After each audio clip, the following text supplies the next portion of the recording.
Breaking news చూస్తున్నాం. సుప్రీంకోర్టులో మాజీ మంత్రి హరీష్ రావుకు ఊరట లభించింది. ఫోన్ ట్యాపింగ్ కేసులో హరీష్ రావును విచారించేందుకు అనుమతి కోరుతూ సుప్రీంకోర్టులో తెలంగాణ ప్రభుత్వం పిటిషన్ వేయగా తెలంగాణ ప్రభుత్వ పిటిషన్ను సుప్రీంకోర్టు తోసిపుచ్చింది. తెలంగాణ ప్రభుత్వ పిటిషన్ ఈ రోజు విచారణకి వస్తుందని అంతా భావించారు. ఈ నేపథ్యంలో తెలంగాణ ప్రభుత్వ పిటిషన్ ని ముఖ్యంగా సుప్రీంకోర్టు తిరస్కరించింది. సో దీంతో హరీష్ రావుకు సుప్రీంకోర్టులో ఊరట లభించిందని అనుకోవచ్చు. మరింత సమాచారం మా ప్రతినిధి గోపిని అడిగి తెలుసుకుందాం. గోపి, ఫోన్ ట్యాపింగ్ కేసుకి సంబంధించి ఇది కీలకమైనటువంటి డెసిషన్. సుప్రీంకోర్టు పిటిషన్ ని తీసుకోవడానికి తిరస్కరించింది. హరీష్ రావుకి చాలా పెద్ద ఊరటగా చెప్పుకోవచ్చు. దీనికి బీఆర్ఎస్ పార్టీ కూడా దీని గురించి మాట్లాడొచ్చు. సో అప్డేట్స్ ఏంటి?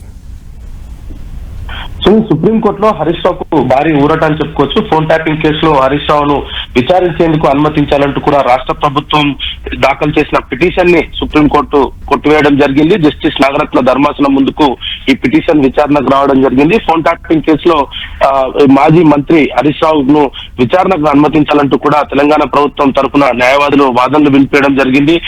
సిద్ధార్థ లూత్రా ప్రధానంగా ప్రభుత్వం తరఫున ఆయన తన వాదనలు వినిపించారు. ఫోన్ ట్యాపింగ్ లో హరీష్ రావు పాత్ర ఉందంటూ కూడా చక్రధర్ గౌడ్ అనే వ్యక్తి ఫిర్యాదు చేయడం జరిగింది. ఆయన ఆదేశాల మేరకే అధికారులు నడుచుకున్నారంటూ కూడా ఆ పిటిషన్ లో పేర్కోవడం జరిగింది. అయితే ఆ చక్రధర్ గౌడ్ పిటిషన్ పైన గతంలో ఆయన తెలంగాణ హైకోర్టుకు హరీష్ రావు వెళ్లడం జరిగింది. ఆ ఎఫ్ఐఆర్ ను కాయిస్ చేయాలంటూ కూడా తెలంగాణ హైకోర్టును హరీష్ రావు ఆశ్రయించారు.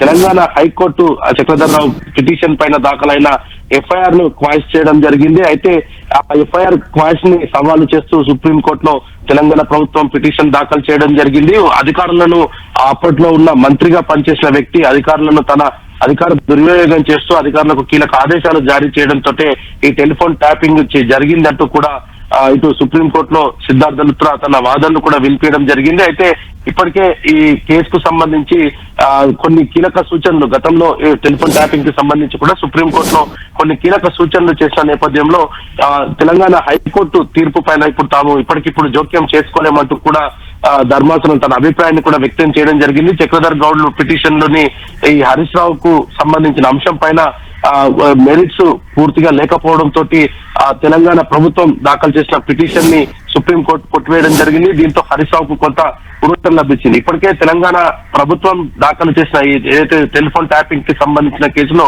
ఇటు రాధాకృష్ణరావుకు సంబంధించి కావచ్చు లేదా ఆయన తర్వాత ఉన్న అధికారులు ప్రభాకర్ రావు, రాధాకృష్ణరావు, తిరుపతి అన్న ఇతర అధికారులంతా కూడా ఈ ప్రభుత్వ పెద్దల ఉత్తర్వులతోటి అంటే మంత్రి కావచ్చు ఇతర వ్యక్తులంతా కూడా వాళ్ళని ఇన్ఫ్లుయెన్స్ చేసి ఈ టెలిఫోన్ ట్యాపింగ్ చేయించారంటూ కూడా చక్రధర్ రావు తన పిటిషన్ లో పేర్కోవడం జరిగింది. దాని ఆధారంగా చేసుకుని పంజగుట్ట పిఎస్ లో కేసు నమోదు చేశారు. సో వీటన్నిటిని కూడా ఈ రోజు సుప్రీంకోర్టు పరిగణనలోకి తీసుకున్న తర్వాత హైకోర్టు నిర్ణయాన్ని ఇప్పటికిప్పుడు మేము తోసిపుచ్చలేమంటూ కూడా హైకోర్టు నిర్ణయాన్ని సమర్థిస్తూ సుప్రీంకోర్టు నిర్ణయం తీసుకుంది.